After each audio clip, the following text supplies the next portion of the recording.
So today we're jumping into a really powerful story from the Śrīmad Bhagavatam. We're talking about the epic, triumphant return of Lord Kṛṣṇa to his capital city, Dvārakā. But before we get into all the details, I want to start with a question, because it really frames this entire story. What does a hero's homecoming actually look like? I mean, think about it. It's so much more than just a person showing up. It's this explosion of emotion. It's an entire community breathing a huge collective sigh of relief. And it's a city literally transforming itself to celebrate. All right, let's dive in. So, here's how it all kicks off. The story doesn't begin with a messenger or some royal announcement. No, it starts with a single, powerful sound that just echoes across the land.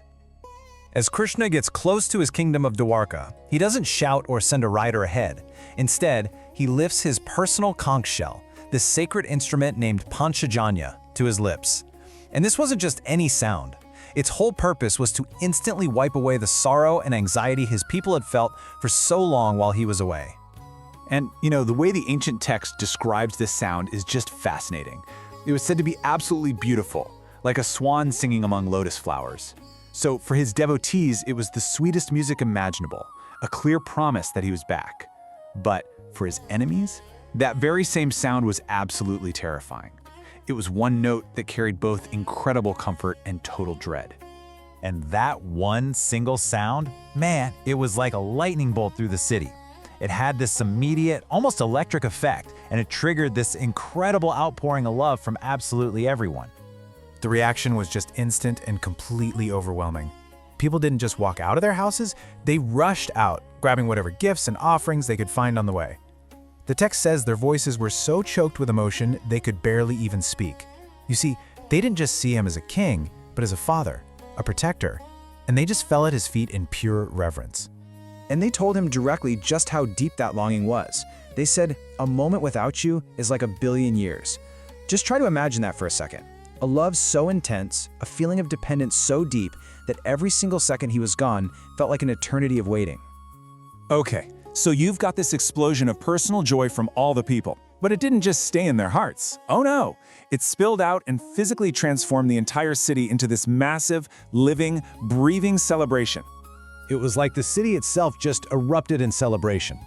Suddenly, these huge, ornate, arching gates are popping up along the main roads. You've got colorful flags and banners unfurling from every single rooftop. The roadways, the markets, every little alley was swept clean, and the air just started to get thick with the sweet smoke of incense. It was a total feast for the senses, but in the best possible way. Fragrant water was sprinkled everywhere to cool down the air and settle the dust, and everywhere you looked, there were piles of offerings, fresh fruits, flowers, unbroken grains that symbolized prosperity. And then, as dusk started to fall, lamps were lit in every single home, turning the city into this beautiful constellation of light. And this celebration was deeply personal. This wasn't just some big, impersonal city project. No, every single household decorated their doorway with offerings of yogurt, whole fruits, and sugarcane. And at each entrance stood these full water pots, which is this classic, profound symbol of a wholehearted welcome from every single person in the city. Now, alongside all this amazing, spontaneous public celebration, you also had the formal, official welcome. Let's take a look at the grand procession and the royal family reunion that took place. So who exactly came out to greet him?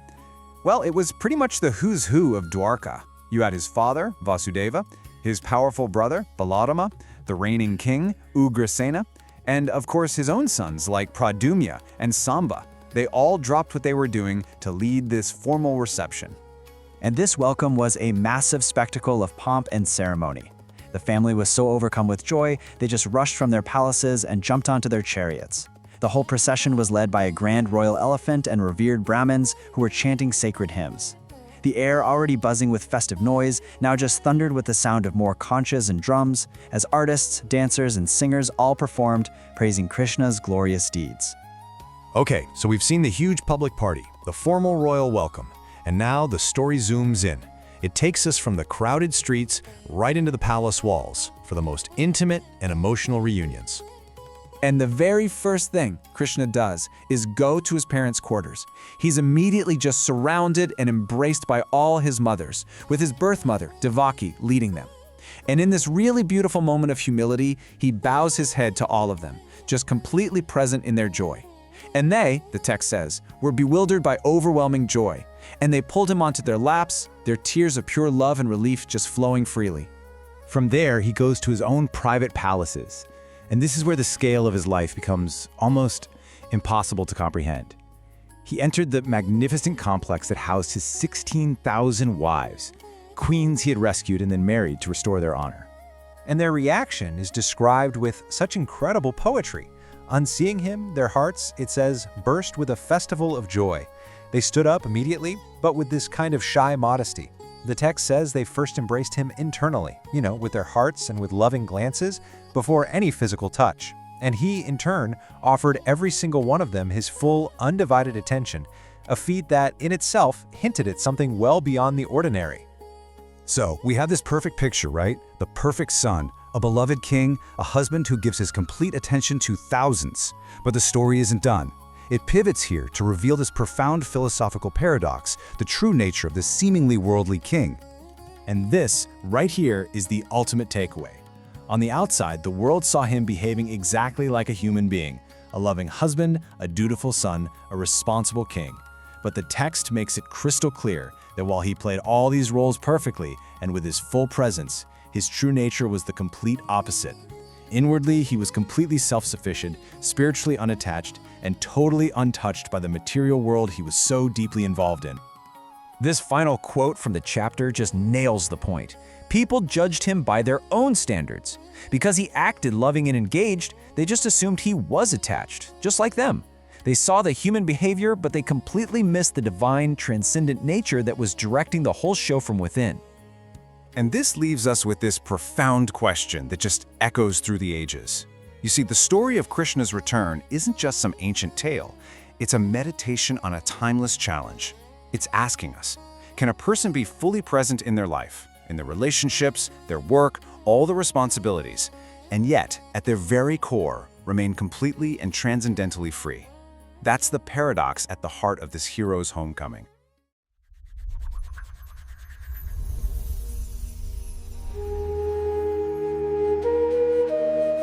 Welcome back to the Deep Dive.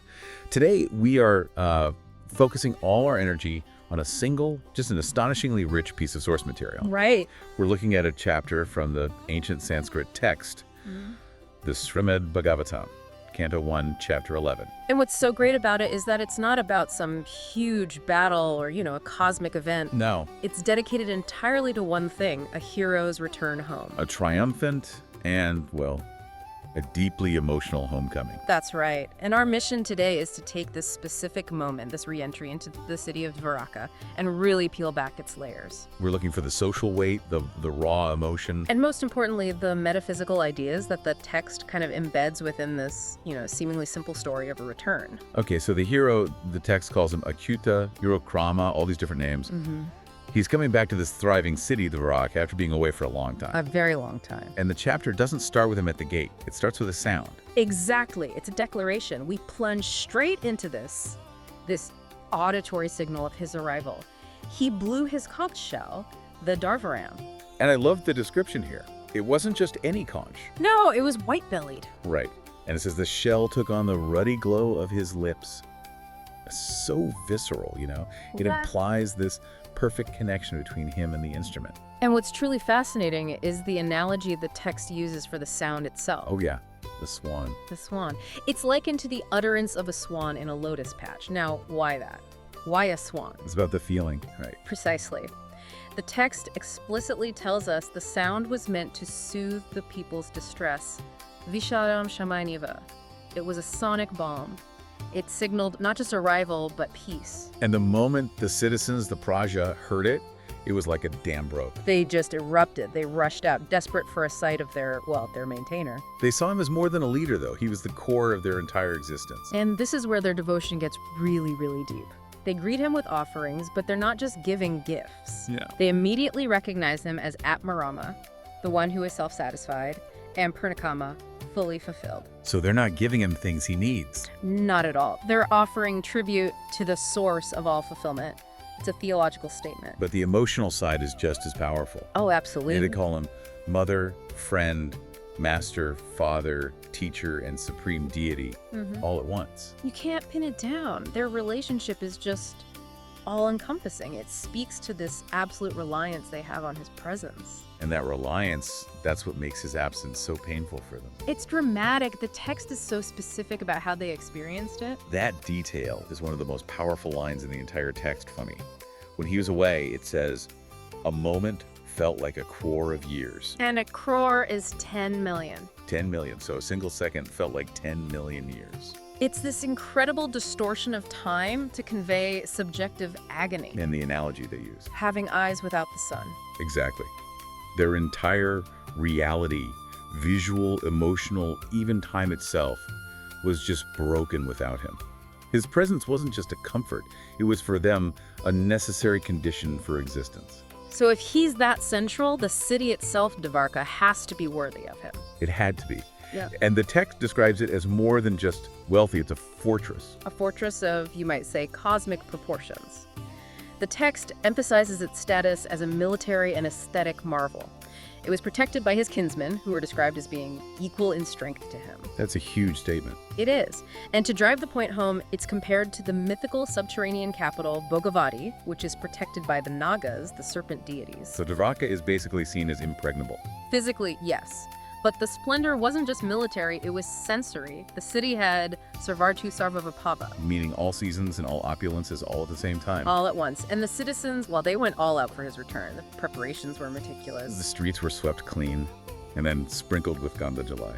Fragrant water. Can you imagine the smell? And every single home had these ceremonial arches, full pots, sprouted grains. These aren't just decorations, are they? No, they're rituals. They're meant to invoke prosperity and ward off anything negative. The official welcome was led by the city's top leaders, Ugrasena, Rama, Pradyumna. And they were so consumed with anticipation, they just abandoned everything. I love that detail. The text says they abandoned sleep, seats, and food. Just dropped everything to go meet him. And the procession itself was the spectacular sensory overload. You have ceremonial elephants, Brahmins giving blessings, music from conches and horns. And here's a detail that I found really interesting, socially. The presence of hundreds of chief courtesans, the Vāramukhya. Right, in their chariots. It wasn't some private, solemn affair. This was a public spectacle. The text even notes how their faces were shining from the light reflecting off their earrings. Why include that? I think it connects back to that idea of Sarvavapava, all opulences. So the spectacle has to be total. Exactly. You've got the military, the religious leaders, the political leaders, and the aesthetic elite, the courtesans and performers. Their job was to sing of his amazing deeds. It's a complete societal mobilization. And if we look up from the street level, The women of Dvārakā have all climbed up to the terraces, the Harmyani. creating this human backdrop for what the text calls the great festival of seeing him. And then he appears, shaded by a white parasol, wearing yellow garments, a flower garland. The image is described as a cloud with the sun, the moon, and a rainbow. A pure physical manifestation of maternal love and relief. And they bathed him with joyful tears. It's so visceral. And then the final destination, his private residence, the palaces of his 16,000 wives.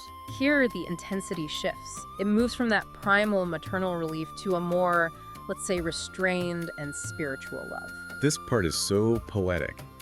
It says, because of shyness, or maybe reverence, the wives didn't just rush to embrace him physically. No, the text specifies they embraced him internally, antarat mana paraharapatim. With their eyes and their minds and their children. Yes, they recognized the divine element in him, which I think required that restraint. But here is maybe the most important concept in the whole section. The Navanavam. Exactly. Even though he was always near them, his presence, his feet, always felt Navanavam ever fresh or eternally new at every single step. That's such a fascinating idea. It means the attraction isn't based on novelty because he's always there. Right. It's based on a constant, unending spiritual charge. Their relationship just never stagnates. Which is the perfect setup for the grand philosophical finale of the chapter. It is. By this point, the hero has completed his mission. He's relieved the Earth's burden by subtly causing tyrannical kings to destroy each other. The external job is done. But wait, if he's this transcendent, fully fulfilled being we talked about at the beginning, the Atmarama, why is he then living in a compound with 16,000 wives acting like an ordinary person? Why the facade?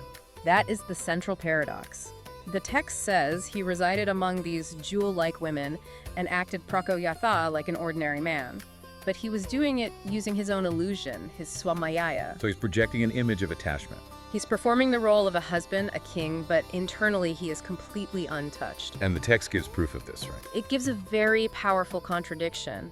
It notes that the god of love himself, Madonna, was confounded by the women's alluring glances. And yet those very same glances could not stir his senses. He's beyond seduction, because he's beyond the material qualities of nature. So this is really a commentary on perspective. That's it. The nature of the Lord Ishanam is that he appears to be associated Sanganam, because we, the observers, we compare him to ourselves. We see him surrounded by wealth and family and assume he must be attached, just like we would be. And that comparison, using the self as the measure at Mopamiana, that is the error of the ignorant. The final statement is that he is situated in nature, yes, but he remains unbound by its qualities. Engaged, but not entangled. So this deep dive, it really shows us that a homecoming is never just a homecoming. It's this intensely layered reading. It is. You have the public festival, this deep family reunion. And this continuous philosophical commentary on a being who can appear totally engaged in the world, yet remain utterly transcendent. And the text deliberately contrasts the huge emotional reality of the citizens who are physically suffering in his absence with the untouched spiritual reality of the hero who felt none of that. It's the ultimate lesson in active non-attachment. Which brings us to our closing thought for you to carry into your week. The text is very clear that the hero's loving relationships, his domestic life, it all served to confuse ignorant people into thinking he was attached to worldly things. So think about that distinction. Engagement versus attachment. How often do we mistake intense, maybe even necessary, participation in our jobs, our communities, or our families for genuine internal attachment? And on the flip side. Right. How often do we misinterpret the actions of others, judging their true inner state based only on the external roles they have to play?